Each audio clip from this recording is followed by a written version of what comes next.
Welcome, everybody. We are looking beyond the gap, solving workplace challenges with KMS Mentoring Solutions. My name is Scott Mason. I am the Chief Client Success Officer with KMS Mentoring Solutions, and I have with me the founder and the CEO herself, Ms. Summer Watson, in the house. We're going to be talking about these workforce challenges, a lot of the ones that we have observed, a lot of the ones that research is showing is out there causing a workplace and workforce in transition a lot of trouble, and how our solution, how mentoring itself, and how the application of the special process that we have can transform your company and help make those problems go away. So before we go any further, Summer, are you ready to just maybe talk to us a little bit about the research out there as well as say hi? I am ready. I am so excited to be here with everyone to talk about KORE Mentorship Solutions and Beyond the Gap, what that means, why this is important, and more importantly, we are here to answer your questions. So if you're joining us live on Instagram, LinkedIn, YouTube, please ask your questions. We want to hear about them today. We want to hear about them after this live. So if you have any questions after this live, please make sure to DM us either on LinkedIn or Instagram, or you can go to our website and you can sign up there. And we also stay tuned because we also have a little treat for you. Yeah. Before we get off today, we want to give you something that's free that will help you start with this program. And should you have any questions after that, we'd be happy to answer them. Scott? I love it. Summer, when we think about the workforce challenges that are out there, what are the big problems that you see within a lot of workforces that are dealing with some of the big transformations and upheavals that have occurred since the pandemic? Well, some of those things that we're looking at are communication silos, of course, right?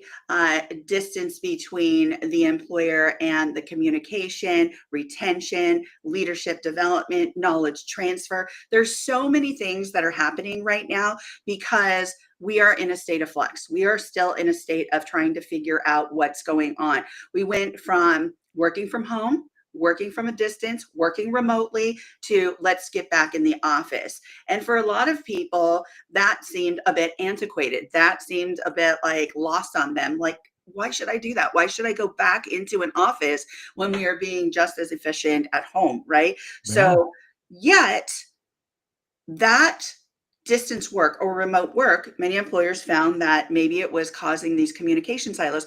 Reason being, and I want to take a step back here, Scott, and as to why this isn't so important, why this program is different, it's a cross-generational mentorship program.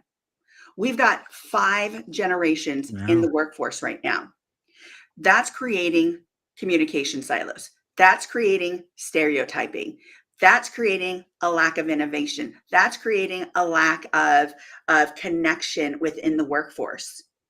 And so we are different. We are different as a mentorship/leadership program because we really want to target these issues to help your workforce become more empowered to be able to really support the mission of your company.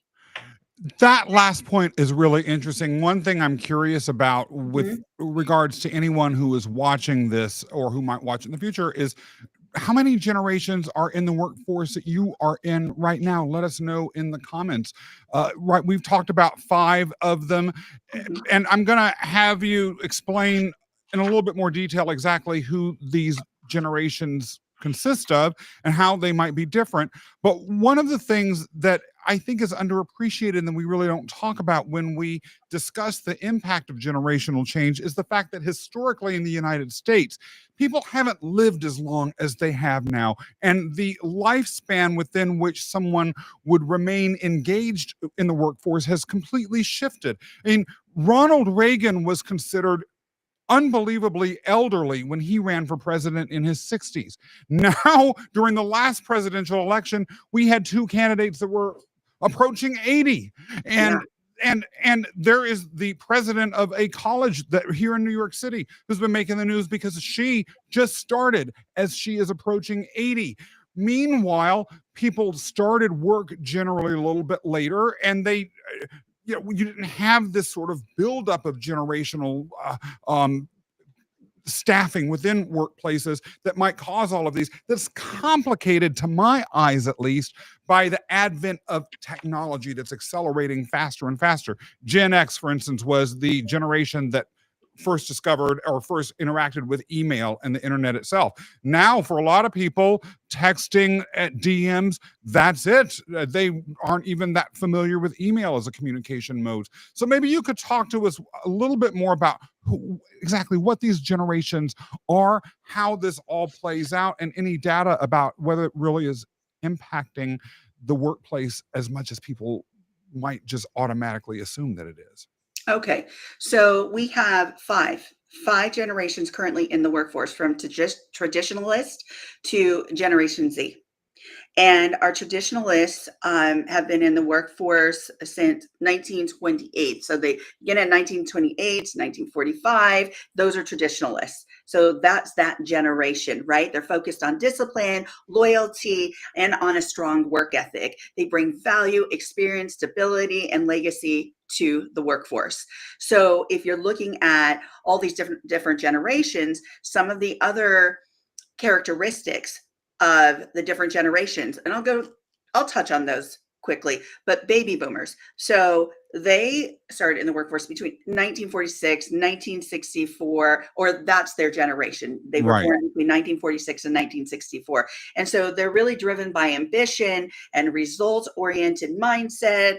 They excel in face-to-face contact with and communication. They have been in the workforce for several decades, and they have an industry knowledge and leadership experience. So that's some of their characteristics. Generation X is my generation. And so we're known for valuing independence and adaptability, and we bring a balance between traditional and modern perspective. And that generation was born between 1965 and 1980. And so we are often serving as the bridge or the balance between that modern perspective, as you had mentioned, regarding innovation and technology, to the younger generations, right? And so what I want to touch on here too, I grew up in California, and I grew up right over the hill from Silicon Valley. Oh, okay. And then I went to Berkeley, so that a lot of these companies that were in Silicon Valley, they were recruiting out of Stanford, they were recruiting out of Berkeley, they were recruiting these new engineers, right, to develop this hardware, this software, all these things. Even my mom worked in the industry when I was growing up, and she made the little chips that went into the computers. Oh, wow. That's fascinating. To go into a bunny suit, and it had to be completely clean. And, wow. So it was really interesting being a part of that movement and trying to understand it as from a personal perspective, and seeing the first Apple computer in somebody's dorm room and being like, oh my God, it's so cool. How much was that, right? I had my Magnavox that was like, it was like a typewriter with a screen, and it had like a printer that was built inside of it. Let's not dwell on generational change that much. I forgot that Magnavox, I forgot that word even existed until you just said this. I know, right? But see, here's the thing. We have experience as this generation, as Generation X, of understanding what the beginnings of computer technology, right? But here's the thing. We are not the beginning. Actually, the traditionalists are. So if you go back and you watch some of those older movies with like Katharine Hepburn, there's a movie with her with a huge IBM that fits inside of a room. What? Yes, it's awesome. And she's trying to figure out how to learn it, because her department was a department that memorized things. So people would call her about statistics, about little things that, that they could offer, almost like a library. But then they got in IBM, this huge IBM computer, and they were scared because they thought, oh my God, we're going to lose our jobs. Right. And this is happening. This is actually happening today with AI, right? Yeah. Oh my gosh, we're going to lose our jobs. In actuality, who knows what's actuality, going to come next? Yeah.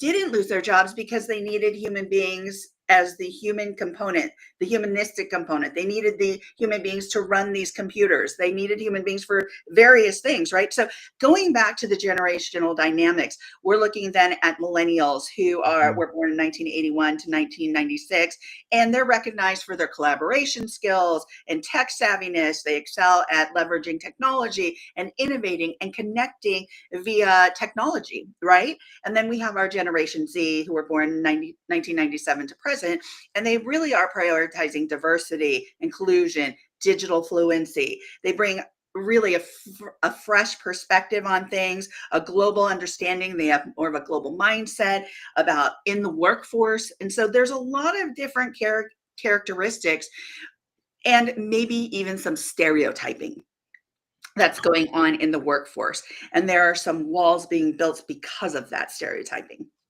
Well, one of the things that is exciting about this special treat that you've mentioned is that it talks in it, and it is such a good read, I just have to say, speaking totally objectively, that it really provides a lot of food for thought, and it discusses some of the values that KMS promotes within an organization as it works to set up an effective mentoring program, Yeah.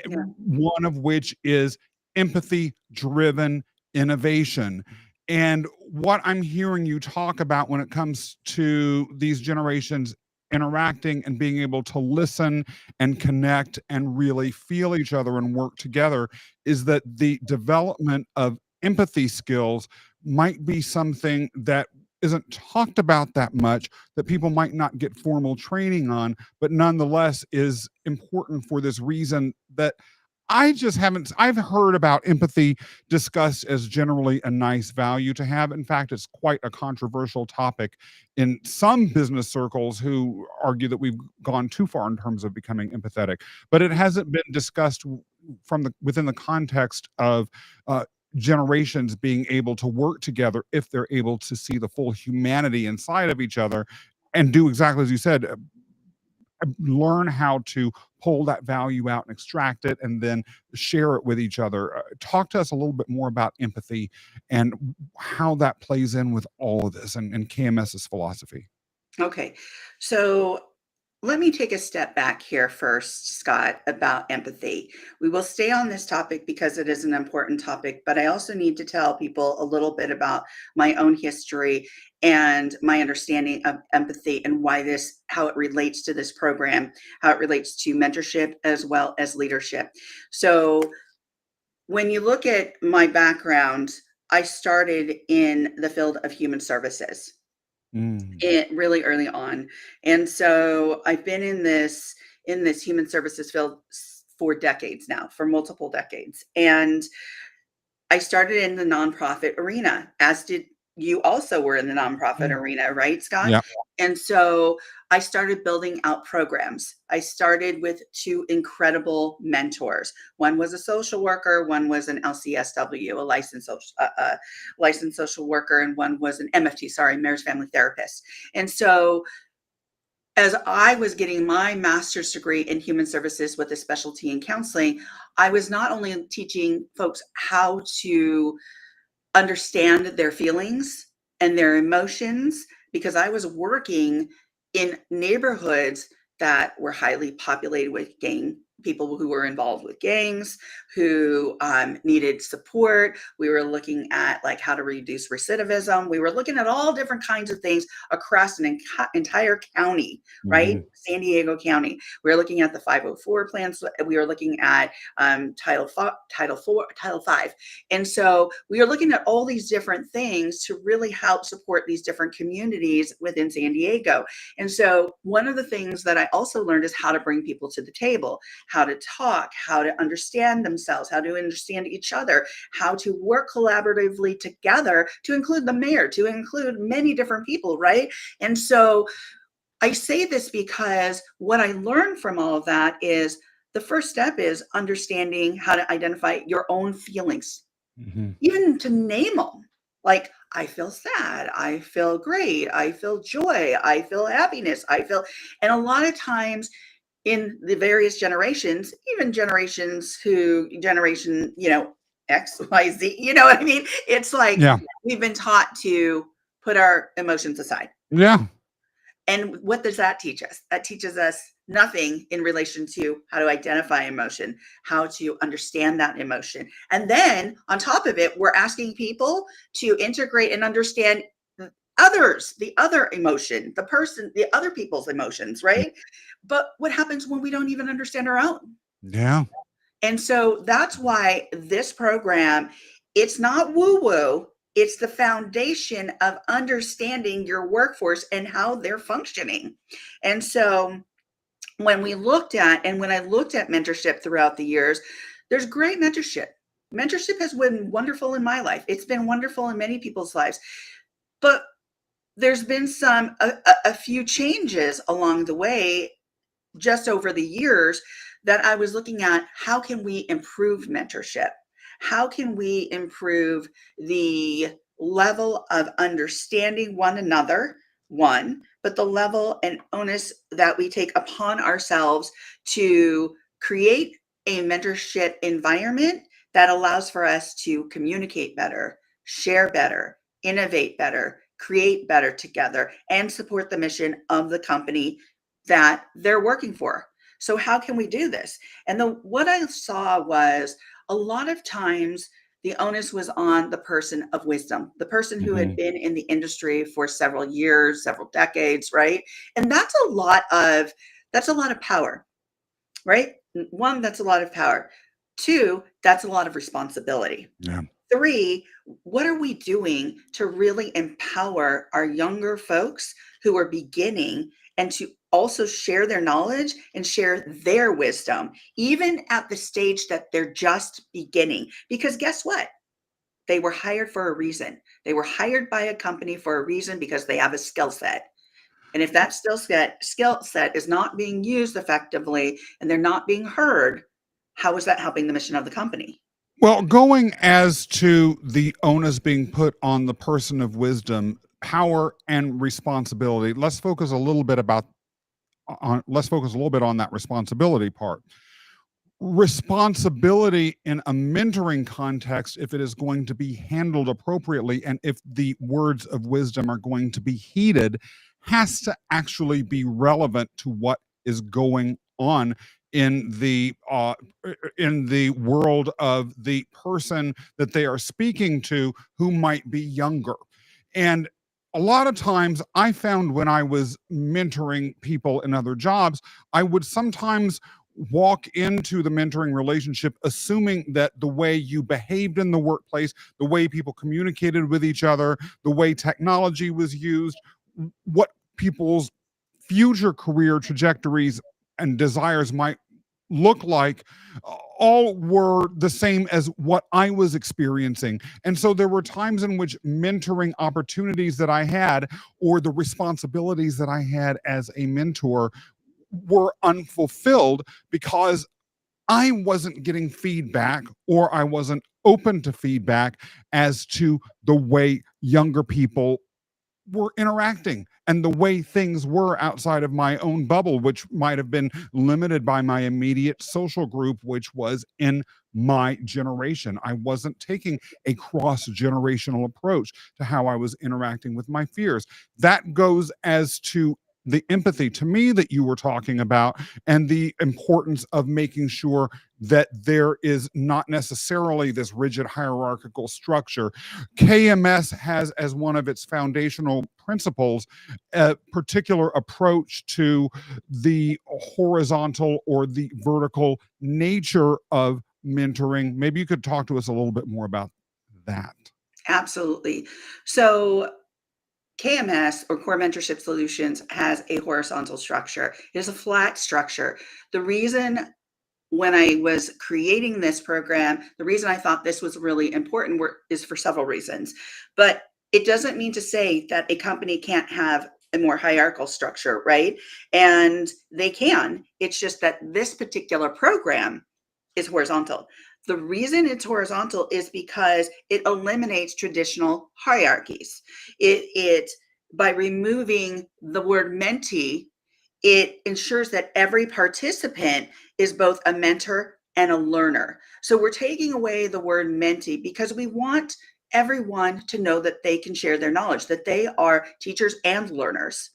And so to also create that horizontal structure also means to minimize the level of ego that we are inviting into this program. The reason why we're trying to minimize that is because we're really trying to start with that horizontal structure where we are creating a safe environment for open communication.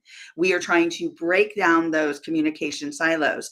And when people know that they have the opportunity, and we empower people at every level, and they have the opportunity to offer insight, wisdom, knowledge, that's only going to help the workforce as well as the mission of the company.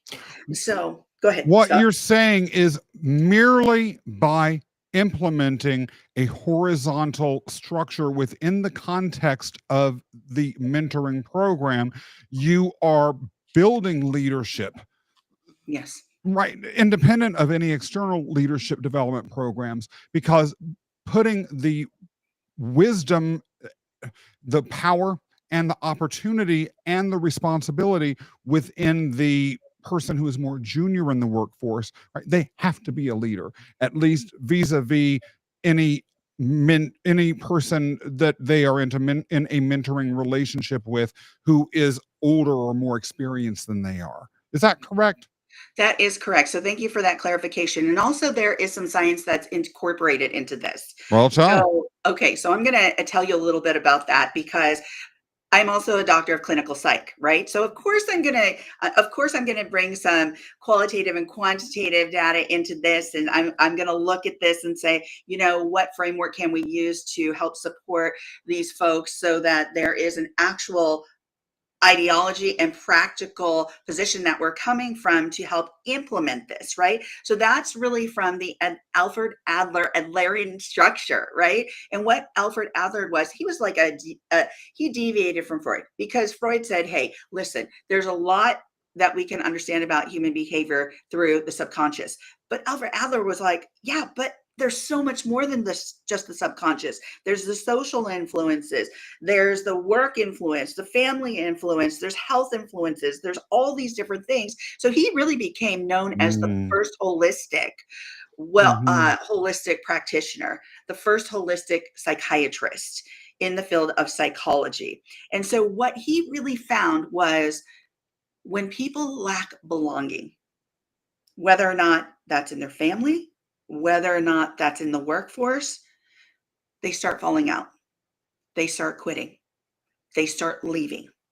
Whether or not that's leaving the family, whether or not that's leaving the workforce, whether or not that's leaving their job, it doesn't foster connection. If it's not fostering connection, communication, a sense of belonging, it doesn't support the mission. It doesn't Mhm. support the entity, whether or not that's a family, whether or not that's the company, whether or not that's so we really use the ideology and the premise of Alfred Adler's idea of belonging within this framework within KORE Mentorship Solutions. The reason being is because it really helps within the community to really present that holistic framework, that empathy, that understanding of the other. It highlights the importance of creating a safe environment. It highlights where individuals feel safe to share, to communicate, to innovate, to co-create.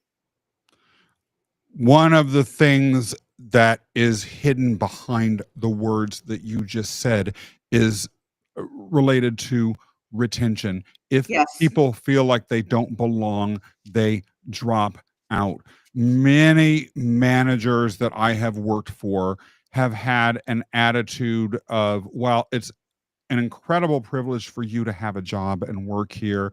I'll Mm, treat you like I want, take the paycheck, suck up whatever you're going to have to suck up because that's part of being on the job. And if you don't like it, leave. The right. problem I had with that was that it ended up costing you your best people because the best people usually have other options. And I don't know about you, but as someone who was considered top talent pretty much wherever I worked, I never sat around and said, oh, I'll say stay here and endure feeling like a total pariah or feeling like I don't belong when there are better paying options and places where I'll feel like I belong, I would simply leave. But then also the costs associated with turnover and the morale implications of that, and then the productivity that's lost because of morale, not to mention that sometimes when critical people leave an organization, the other sort of B or C player mainstays start looking too, because they decide that the ship is sinking, or that A player leaving has given them permission to Yes. begin to look for another job without losing their sense of self-respect or integrity or identity. Uh, how do these play into the thinking that you had as you were building out KMS's program? Well, thanks for that question, Scott. But I want to go back to something you said. It gives permission for people to leave, right? Yeah. That's why we saw the great resignation during COVID. Mm, We started seeing hundreds of thousands of people leaving their job, and yeah. people saw that and they said, you know what? That's giving me almost permission to do the same Yeah. thing. That's making me feel better about the decision to leave a job. And so, Yeah. yes, that contagion, that resignation contagion happens. Resignation contagion. Contagion, right? And it happens. It absolutely happens. And guess what that does? That impacts the cost that you incur as a company, as a business for rehiring, retraining, announcements, marketing, all of that that you have to put into finding new folks. Right. So let me go back to that retention and engagement. Let me throw out a stat here. Employees with strong workplace relations are 50% more engaged and 7 times more likely to stay at their company per Wow. analyst. That was a 2023 Wow. study. Leadership and development.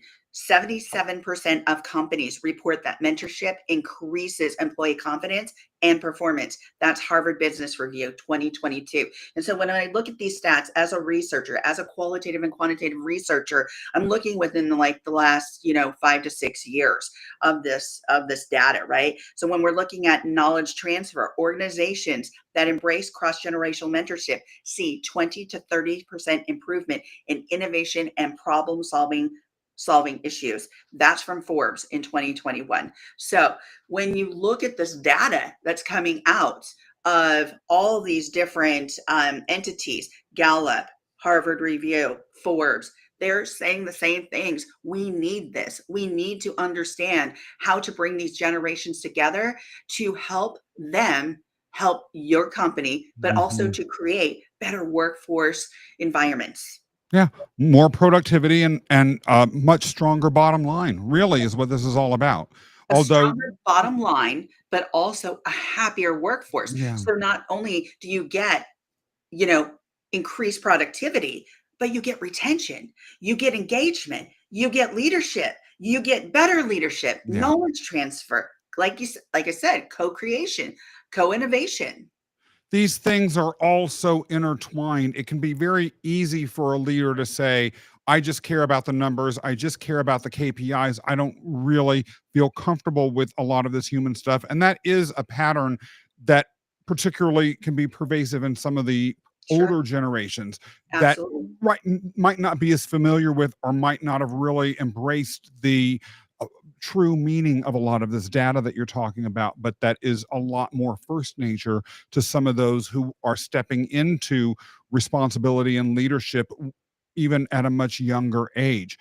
I Yes, am curious. One of the things that I like about KMS is that it understands that mentoring isn't just a series of conversations that occurs to maybe ask questions and answer them and get advice, but it involves stepping into this concept of forward thinking leadership.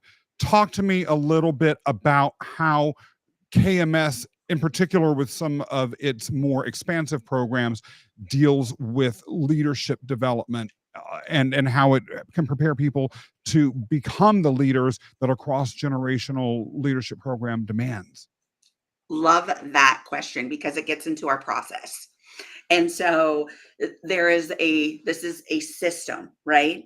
A system. We have 3 different options within the system: a consultation option, a 6-month option, and a year option, Yeah. as we offer this system to a company.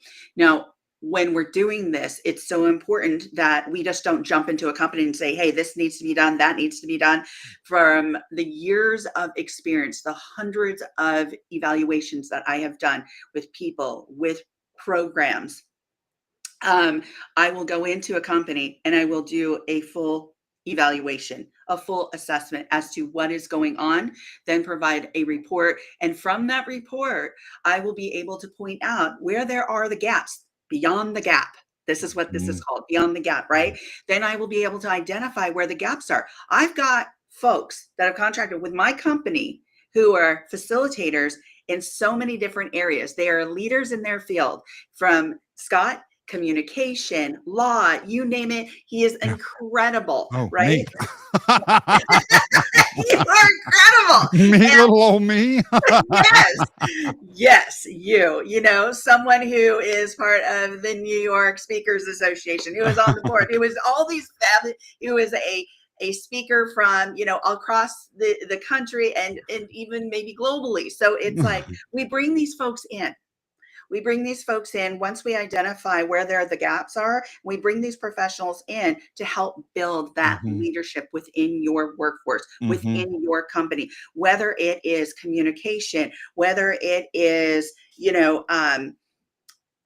getting out of your comfort zone to be able to grow where you need to grow to help support yourself as well as the company, so you can innovate, so you can create together. So we bring professionals in to help you do that, to help you learn those skills to be a better leader. And that will be offered to all levels of leaders within your company, because you, as an owner of a company, or as a director of a department, or as an HR person, or a leadership and development person, let me say that you've brought these people into the company, whether or not they're 17, 18, 25, 55, 75, you brought them in because they have a skill set. But if they're not talking to each other, if they're not working effectively with each other, if they're not communicating with each other via, you know, technology, or the way that they feel comfortable communicating, and there's a misunderstanding or there's stereotyping going on, that's going to hurt your bottom line. Yeah. So we bring in professionals to really help support, bridge those gaps to where there are gaps right now currently. And let me tell you, with all the shifts going on in business right now, Yeah. from, you know, top down, from our federal government to Yeah. the private sector, this is when you start a program like this. Yeah. This And is when it really helps. well, and this is one thing I like about KMS as a former C-suiter. You have a number of different programs, each of which are appropriate for different types of organizations with different types of needs. And you can go as deep into this or not as deep into it as is necessary for that organization and in consideration of that organization's budget. So maybe you could Yeah. walk us through the three main programs that you have, and talk to us a little bit about the extent to which they might be customizable or not. Okay, so thanks for that question. So we have three different types of programs, and that the first type is the consultation. So if you are a smaller company, or if your company just, you know, digging into what the possibilities are with the different programs out there, you can consult with me. We can do an assessment. We can look at where the gaps are. From there, if you choose to do a 6-month program, we can then set you up for a 6-month program where we bring in leadership trainers to help bridge those gaps that we found during the assessment. We can also help you implement this cross-generational program. And this is a high touch program, so you will not be left alone to flounder and say, oh my gosh, well, I've hired these people, but they're not really giving direction, or they're not really helping guide me. And we have documents, we have things to help support you through this process. And Scott would be one of those people that you would connect with, and he would help walk you through this process. And we have a pipeline in order to make sure that you do not fall through the cracks within those 6 months. Now, if you do a year program, it's just a lengthier program that where we can really measure the engagement, the change in communication, the change in in your workforce in relation to that mentorship program, your leadership development, and bringing in those people throughout the year. So with that said, it really takes a lot off the plate of like maybe a department director, an L&D person who's having to go look for these leadership trainers. We would bring those people in because we have several in the background already who are ready to go, who are ready to start training you in these different areas, such as overcoming, that feeling of discomfort. How do I work with these people, whether they're older, younger? How do I let go of these misconceptions or these Mm-hmm. stereotypes? How do I innovate with these people better to help the company, right? So we will help you along the way. And so we will be assigning somebody to you if you decide to go with a 6 month or a 1 year program, and help you. It's almost like that social worker of sorts, right? Where they're gonna connect with you, and they're gonna be like, okay, we're gonna walk you through the second phase, the third phase. We're gonna get a leadership trainer in here, and that assessment that we do early on will really, really help identify those gaps and where we can help you best to implement this program and also bring in leadership support and training. Any HR operations L&D person that makes the decision to push for hiring KMS mentoring solutions within their organization is going to need, at the end of the day, to justify the decision based on performance metrics that, at a minimum, they're able to demonstrate by the time the program has concluded. How is that reality dealt with by KMS? And that's a good question. So throughout the program, we do have assessment tools that we do use to make sure that we do an assessment in the beginning, and that we're looking at another assessment once we start, and then another assessment by people who are participating in the program, and then another assessment when we close out, whether it's a 6 month or annual program that you sign up with. And that information, whether it's qualitative or quantitative, will give you the support as to what changes are occurring within your workforce. Mhm. So you'll be able to see that. Now, just so that you know, as a phenomenologist, as a qualitative research expert, somebody who really gains information through stories, those stories really help us. Those stories help us better understand what's going on in your workforce. And so we start that story by giving an assessment, by providing an assessment from the very beginning, so that we can understand and follow that story as we track what's going on throughout the process. And so with that said, we also take numbers about who's involved, how many people are actually participating. So it's really important. And then, for every person who goes in and facilitates a talk, such as one of our leadership trainers, we also have an evaluation there that you can do. So Right. Now, you mentioned stories.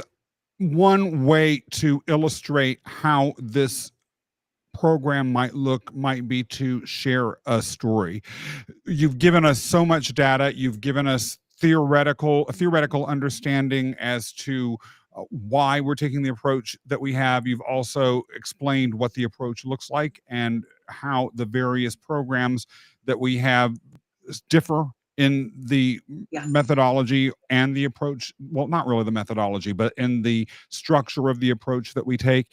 right. Maybe you could share with us a hypothetical scenario that illustrates how and why someone might come to KMS, how engaging with us might look, and then what the transformation for that company might end up being. Okay.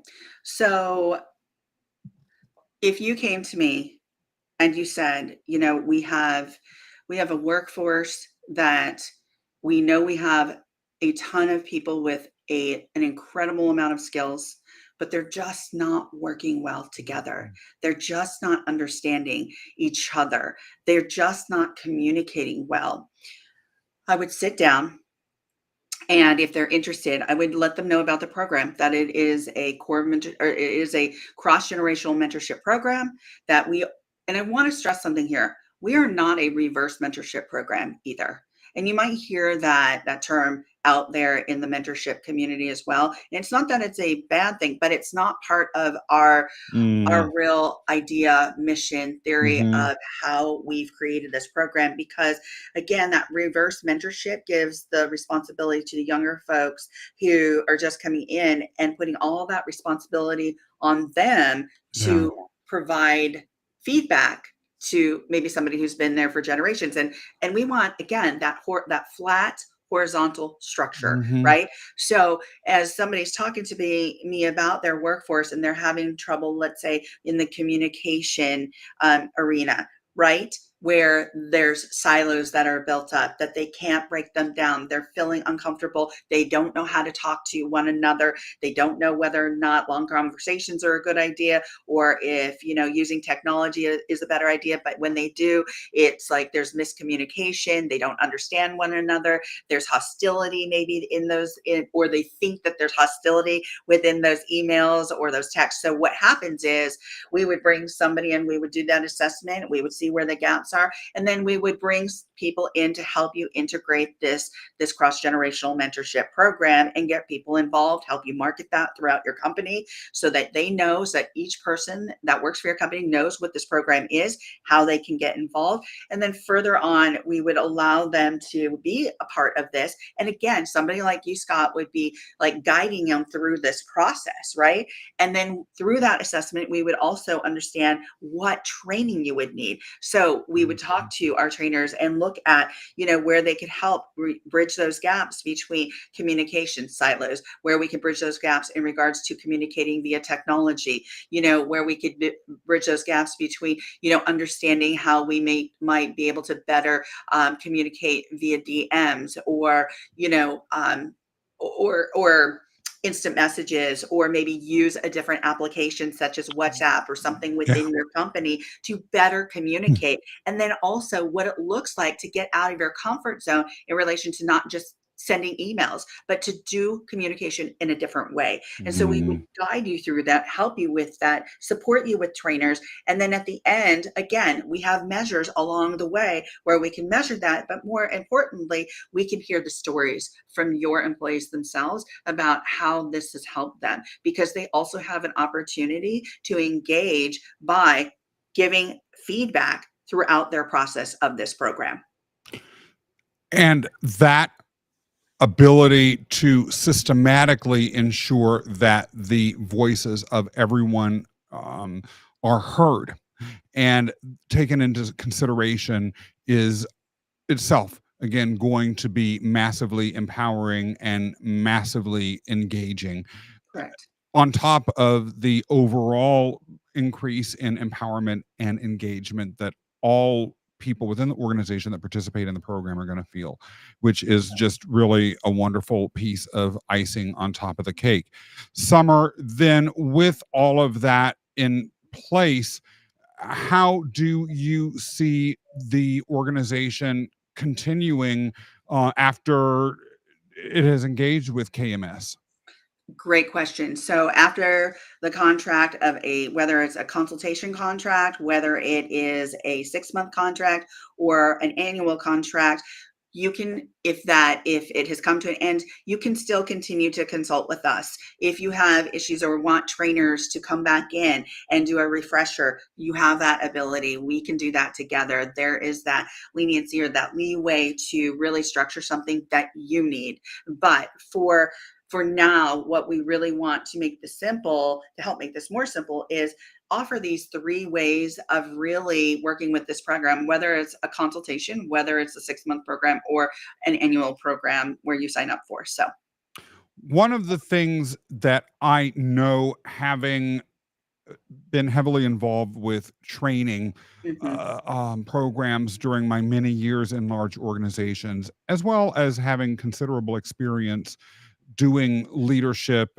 workshops or team building workshops, that sort of stuff, in my current career capacity, is that the quality of training that an organization can be highly varied. A lot of L&D or HR people are doing their very best when it comes to identifying trainers or speakers based on their own network or based on the recommendation of others. One of the things that I think is really special about KMS is because of the diversity of trainers that we have, we're able to bring real expertise into the organization, saving the event organizers or the L&D people or whoever's responsible for training a lot of work. And one of the things that you and I have gone out of our way to do is make sure that we're spending a lot of time with those facilitators, with those trainers, to feel 100% comfortable that whoever we put in front of an organization is going to have, in any training that they do, true transformational power. Absolutely. And these folks that we are bringing in, they have been vetted by us. Yeah. Right. And so we have a monthly facilitators meeting where they're doing presentations and we are listening and looking and asking questions and we're learning. Right. Yeah. So Just huge. we are learning together. So this is not something where we're like, oh, we're just bringing in trainers and picking them out of the blue. No, there's an organized process through our system where we actually have these trainers present at our facilitators meetings where they are presenting, where we get to listen to how they're making those shifts and helping people, in so many different ways from a holistic perspective, whether it's wellness, whether it's communication, whether it's a different area of leadership, whether it's courage, whether it is speaking, we have a vast expertise with our facilitator group. So saving time, effort, and reducing the risk of money, as Absolutely. well as human capital and organizational credibility being put on the line. Absolutely. And I love that you mentioned that because, again, it's about helping solve your problems as a company. And a lot of companies right now are in flux because there's so much change going on in community right now. And the expectations, not just from the company itself, but the folks that are potential employees that you're looking at, because they also have expectations. And those expectations over the years have changed. And so how do you meet those expectations? And that can be a conversation all, in itself. Yeah. So we can go on about this for hours, but this is really just an overview of the KORE Mentorship Solutions program and how we can get you beyond the gap, right? How we can support you and your company. So I am a person at an organization. I'm the chief people officer. I might be the head of learning and development. I might be someone who is on a random team somewhere who just wants to bring this idea to the muckety mucks at my organization. How would I get more involved? Where can someone who's interested in learning more go to get more information? Okay, so great question. So just now I put into the chat, I put in a link. It's a Pensite link and it really is a guide. It's a guide to help you understand a little bit more about KORE Mentorship Solutions. It'll give you hypotheticals. It'll give you some questions to ask your workforce. It's a short guide, but it gives you a better idea of where to start. But if you want to contact us, you can reach out to me, Summer Watson, MHS PhD, on LinkedIn. You can reach out to me by going to korewomen.com. That's KORE women.com. And there's a tab on that website that says KORE Mentorship Solutions. So tap on that tab. And as you're going through our process on that page, there will be call to action buttons. And those buttons you can press, and those buttons you can provide your information, and we'll get back to you. And we would be happy to help you. But if you have any questions based on some of the things that we've talked about today, please, please, please feel free to DM us on LinkedIn. Whether or not that's me, or if you know Scott and you want to talk to him more, you can go to Scott Mason on LinkedIn, correct? Am I overstepping here, Scott? Scott Mason, because there are Right. a few Scott Masons, including, I think, someone that won Big Brother in England, and that certainly wasn't me. So S. Oh gosh. Scott Mason. So S. Scott Mason, and you can DM him as well. And we would love to answer any questions and have a formal meeting maybe with you, where we can talk more about the program and how we can implement it with your company as well. Scott, thank you so much for being here with me today and creating this space where we can answer questions and talk more about KORE Mentorship Solutions, which is a program I'm extremely excited about. There's only one KORE mentorship solution, and I cannot wait to see how it changes organizations for the better. It's exciting stuff. Yes, thank you so much. All right, everyone, take care.